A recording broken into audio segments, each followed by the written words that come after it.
दोस्तों नमस्कार। आर के अकेडमी में आप सब लोगों का स्वागत है। आज हम लोग बहुत इंपॉर्टेंट टॉपिक पे डिस्कस करने जा रहे हैं और टॉपिक का नाम है इकोनॉमिक क्राइसिस।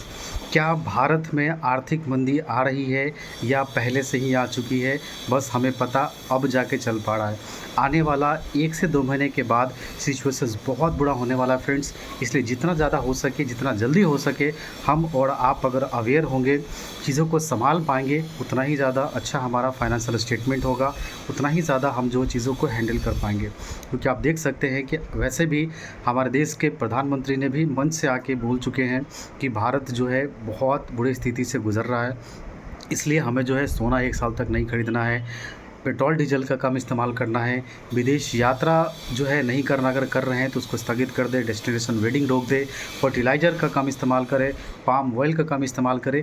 इतना सारा चीज़ बोलना उस व्यक्ति के मुख से जो इस कंट्री का सबसे हेड है, बहुत बड़ी बातें हैं। लोग इसको हल्के में ले रहे हैं, बट मैं आपको बता रहा हूँ फ्रेंड्स कि कहीं ना कहीं ये बहुत बुरा सिचुएशंस आने वाले हैं। I am not just scaring you कि आप इसको डर जाएँ चीज़ों को देखकर, बशर्ते आपको प्रिपेयर होना है, अवेयर होना है, ताकि हम चीज़ों को हैंडल कर पाएँ।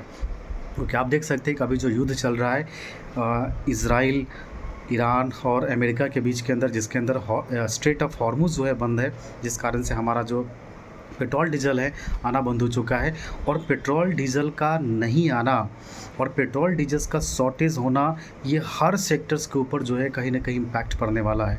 चाहे अगर आप मैन्युफैक्चरिंग इंडस्ट्री में हो, सर्विस इंडस्ट्री में हो, आप जॉब में हैं, आप बिज़नेस में हैं, आपका खुद का बिज़नेस है, किसी भी सेक्टर्स में है, कहीं ना कहीं बहुत बड़ा प्रॉब्लम आने वाला है। क्या क्या प्रॉब्लम होगा, आइए इसको समझते हैं विस्तार से। सबसे पहला, जब भी कभी पेट्रोल और डीजल जब इसका आना बंद होगा, बहुत ही कम लिमिटेड चीज़ों होगा, तो लिमिटेड होगा तो सबसे पहला उसकी रेट जो है बढ़ेगा। क्योंकि हम सब इकोनॉमिक्स का रूल जानते हैं कि चीज़ें जब कम हो, डिमांड ज़्यादा है, तो उसका रेट ऑब्वियसली बढ़ जाता है। तो हो सकता है कि पेट्रोल डीजल का रेट और भी बढ़ते चला जाए, और जब भी बढ़ेगा तो कहीं ना कहीं चीज़ों को, जैसे एग्जांपल अगर हम एफएमसीजी की बात करें, जो डेली नीड्स का सामान है, अगर हम मान लीजिए एग्जांपल मैगी भी खाते हैं, तो मैगी भी जो कंपनी बनाता है वो कहीं ना कहीं वो मटेरियल लेकर आएगा, जैसे ऑयल लेकर आएगा, मैदा लेकर आएगा, और भी बहुत सारी चीज़ें हैं। तो वो कहीं ना कहीं कोई सामान इंपोर्ट करेगा। कैसे आएगा? ट्रक से आएगा। ट्रक में क्या होगा? पेट्रोल डीजल से तो ही चलेगा ना। तो जब अगर पेट्रोल और डीजल कहीं ना कहीं महंगा होगा, तो वो जो सामान है, जो हम मैगी भी 10 रुपये का खाते हैं, शायद वो 15 रुपये का हो जाए। आप देख सकते हैं बहुत लोग ऐसे भी होंगे जो चाय नुक्कड़ की दुकान पे चाय पीते होंगे, जो 5 रुपये था, 10 रुपये का था, वो 15-20 रुपये हो चुका है। तो कहीं ना कहीं इट शोज़ डैट कि हम लोग एक बहुत जो है बहुत ही जल्द भारत में 2008 जैसी स्थिति भी देखने को मिल सकती है। क्योंकि सेम ऐसा ही सिचुएशन 2008 में हुआ था, जब 2008 में बहुत बड़ा इकोनॉमिकल क्राइसिस आया था। लेमन्स ब्रदर जो अमेरिका, उस समय भी अमेरिका से स्टार्ट हुआ था, और अभी भी वो जो हमारे चाचा जी हैं डोनाल्ड ट्रंप, उनके वजह से ही ये सारा चीज़ें देखने को मिल रहा है। तो कहीं ना कहीं चीज़ों को समझना बहुत ज़रूरी है। तो मैं डिस्कस कर रहा था कि आज बहुत सारी कंपनियां जो आज मैन्युफैक्चरिंग है, सर्विस सेक्टर्स में है, पेट्रोल डीजल बढ़ने के बाद या तो अपना सामान महंगा करेगा, या तो जो वहाँ पे एम्प्लॉय काम कर रहे हैं वो सारे के सारे एम्प्लॉय उस जॉब से निकाले जा सकते हैं। तो इसलिए मैं बोलता हूँ फ्रेंड्स कि अगर आपके पास कुछ स्किल है, आप नई स्किल को सीखें, समझे, एक्स्ट्रा इनकम भी जनरेट करें। एक सोर्स पर डिपेंड नहीं रहना है, क्योंकि बोलते हैं कि आज के डेट में सबसे बड़ा अगर बुरा किसी इंसान के साथ हो सकता है तो वो है किसी एक सोर्स ऑफ इनकम पे डिपेंड होना।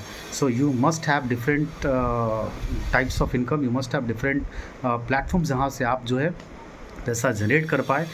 तो ये चीज़ें हैं, बाकी आप समझ सकते हैं। और वैसे भी ऑलरेडी सब मोदी जी ने बोला है कि 1 साल तक सोना नहीं खरीदना है। तो आप देख सकते हो सेक्टर्स के अंदर बहुत लोग जो जॉब कर रहे थे, 50 लाख से भी ज़्यादा लोग उसके अंदर एम्प्लॉयड हैं और काम लोग कर रहे हैं। तो कहीं ना कहीं उसमें से 10 से 15 लाख लोग होंगे जो अगले 1 से 2 महीने के अंदर निकाल दिए जाएंगे, क्योंकि उनका भी नहीं चलेगा। लोगों के पास पैसा नहीं होगा, लोगों के पास जो है डेली नीड्स के सामान भी महंगे होंगे, जिस कारण से प्रॉब्लम होना तय है। और जब भी ऐसा सिचुएशन आता है तो हर बिजनेसमैन जो है, जो बड़े बड़े बिजनेसमैन, उनका तो पैसा बन जाता है, लेकिन जो हम और आप जैसे आम पब्लिक है, उनके जेब पे बहुत बड़ा असर होता है। तो जिस कारण से लोगों की जॉब ख़त्म होगी। एक इंसान का भी अगर जॉब ख़त्म होता है तो उसके ऊपर 5 डिपेंडेंट होते हैं। मतलब भारत के अंदर आने वाला महीना, 2 महीना, 4 महीना, 5 महीना में कम से कम जो अनएम्प्लॉयमेंट का जो रेट है वो बहुत तेज़ी से बढ़ने वाले हैं। अगर आप आईटी सेक्टर्स में काम करें तो वहाँ पे भी आपका जो है कहीं न कहीं फायरिंग होना चालू हो जाएगा, लोग वहाँ से एम्प्लॉय हटाए जाएँगे और इन अनएम्प्लॉयमेंट धीरे-धीरे बढ़ते चला जाएगा।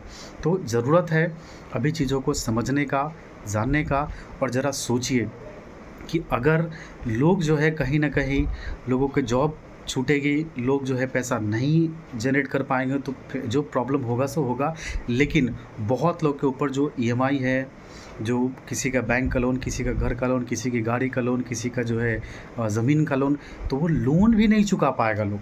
जब लोन नहीं चुका पाएगा तो ज़रा सोच के देखिए कि लोग जब लोन नहीं चुकाएँगे तो बैंक जो पैसा दिया है वो बैंक को भी पैसा नहीं आएगा। जिस कारण से बैंक भी जब बाहर से पैसा नहीं जनरेट कर पाएगी तो बैंक भी दिवालिया हो सकता है। Yes my dear friends, bank भी अपने आप को बोल सकती है कि मेरे पास पैसा नहीं आ रहा है। और अगर भारत में एक बैंक भी, मैं बोलता हूँ एक बैंक भी अगर इंसॉल्वेंट होता है, दिवालिया होता है, तो बहुत बुरा हो सकता है भारत के अंदर। जिस कारण से वो जो लोगों के पास जो लोन है नहीं दे पाएंगे तो बैंक जो है उनका या तो गाड़ी नीलाम करेगा या तो रियल एस्टेट नीलाम करेगा। और रियल बैंक अगर दिवालिया होता है, बैंक में पैसा आना कम हो जाता है, तो कहीं ना कहीं रियल एस्टेट जो है वो पूरा का पूरा ध्वस्त हो सकता है। और वैसे भी आप देख सकते हैं न्यूज़ कि बैंकों से लॉकडाउन के बाद जो 2020-21 में जो देखा गया था समय, उसके बाद सबसे ज़्यादा कैश पैसा निकाला गया है। 61,000 करोड़ से भी ज़्यादा पैसा कैश निकाल चुका है, क्योंकि लोगों को भरोसा नहीं है, पता नहीं क्या होगा नहीं होगा, कौन सा चलेगा नहीं चलेगा। इसलिए आप और हम सबको कहीं ना कहीं अवेयर होने की ज़रूरत है। इसलिए मैं आपको बताना चाहूँगा कि अगर आपके पास इमरजेंसी फ़ंड ज़रूर रखिए। कम से कम आपकी खर्चा अगर 20,000 है तो 4 से 5 महीने का आपका जो है बिल्कुल कैश पेमेंट या बैंक में पैसा ज़रूर रखें, ताकि अगर नौकरी में कुछ हो जाए प्रॉब्लम तो आप चीज़ों को संभाल पाएँ। अगर कहीं बाहर जाने का कोई प्लानिंग है तो अभी रुक जाए, क्योंकि चीज़ों को हमें आम पब्लिक तक मैसेज आते-आते बहुत टाइम लगता है। लेकिन जो बड़े लेवल पे बिज़नेसमैन होते हैं, बड़े लेवल के जो जितने भी लोग होते हैं, उन सबको पता होता है कि क्या हो चुका है, और बाकी जो है कॉमन पीपल, आम पब्लिक को बाद में समझ में आता है। इसलिए मैं आप सबको बताना चाहूँगा कि अभी जो है अगला 2 से 3 महीने जो सिचुएशन बहुत बुरा होने वाला है, तो आप अपने पैसे को सही तरीके से मैनेज करें। दूसरा, आप अलग-अलग सोर्स ऑफ इनकम तलाशना चालू करें कि आप घर बैठे कैसे पैसा बना सकते हैं, ऑनलाइन डिजिटल तरीके से कैसे पैसे बना सकते हैं। और जो है अगर आपके पास कोई भी ऐसा लोन है तो एक्स्ट्रा लोन लेने से बचें। तो ये था फ्रेंड्स चीज़ें, ताकि अगर मेरे बोलने से अगर 1 से 2 लोग को भी अगर जीवन में थोड़ी-सी अगर जो है सुधार होता है तो ये मेरे लिए बहुत बड़ी बात हो सकता है। So with this words thank you so much. बाकी आप कनेक्टेड रहिए, बहुत सारी चीज़ें फाइनेंशियल से रिलेटेड बहुत सारी चीज़ें आपको सीखने को यहाँ पे मिलेगा, और बहुत सारे आप सीख कर अपनी ज़िंदगी में बहुत आगे जा सकते हैं। Thank you so much. जय हिंद, जय भारत।